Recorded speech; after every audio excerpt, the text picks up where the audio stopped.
A very big reaction to my big opinion. More on God going gender neutral in just a moment. But first, Britain has today rolled out the red carpet for President Volodymyr Zelensky, with the Ukrainian leader meeting the Prime Minister at number 10, King Charles, at Buckingham Palace. And Zelensky also addressed the British Parliament. So is it in Britain's national interest to offer this level of support to Ukraine in its battle against Russia? Let's get the view now of the highly esteemed historian and best-selling author, Dr. David Starkey.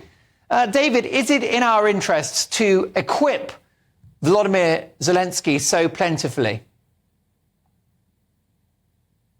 Do you know what? In a sense, I don't think we've got a choice, Mark. Watch that man.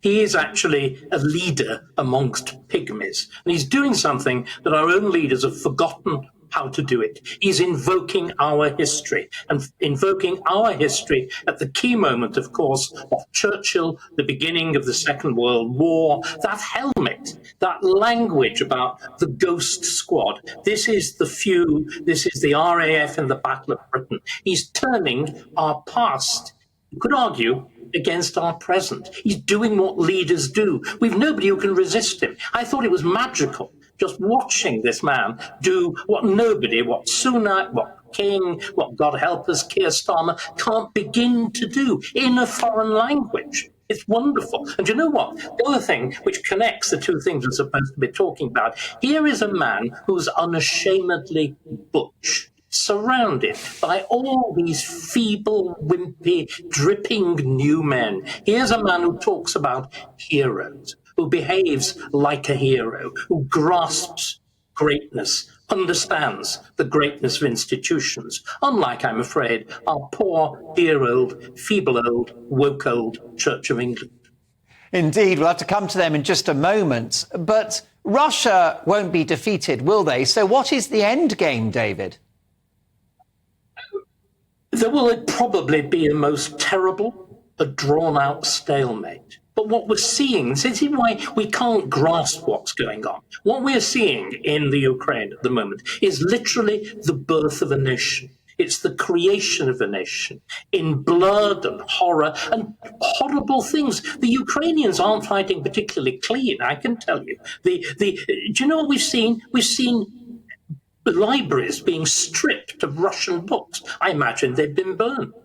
Now, we're seeing the deliberate reinvention of a nation, the sort of thing we went through in the Middle Ages. They're going through it now, and it's this sense of great events, and we're just, in a sense, kind of bystanders. We're finding ourselves sucked into this thing, and we can't resist. We're fascinated. Can we afford, David, can we afford this support? Do we have the military resources? And does the West risk getting dragged into World War III in its support of Ukraine?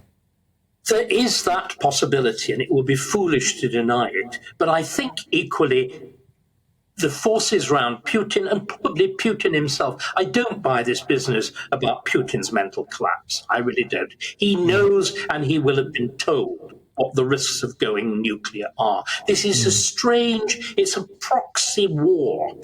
It's like something more out of the 19th century than out of the 20th. And again, we've got so unused to what a real foreign policy looks like. Once upon a time, the world was governed from the Foreign Office. We need a Palmerston. We have, I even forget the name of the foreign service, somebody called Cleverly, who seems to me to be rather not, isn't it, the name of the Foreign Secretary? No Palmerston. Can we now talk about the Church of England and its leadership under Justin Welby? The General Synod are having a debate about whether to use gender-neutral terms to describe God. So no more he, him. Your reaction from a man. He, him, Dr. David Starkey.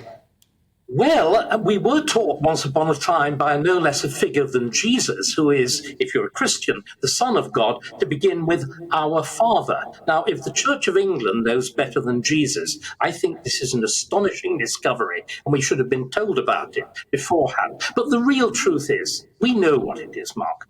The bulk of the new clergy of the Church of England are now women. They are aggressive, feminist women who, remember, have broken one barrier down, the notion that a priest can only be a man, and they're now determined to break another barrier down, that God can only be a man too. This is the church being reabsorbed into the world of power.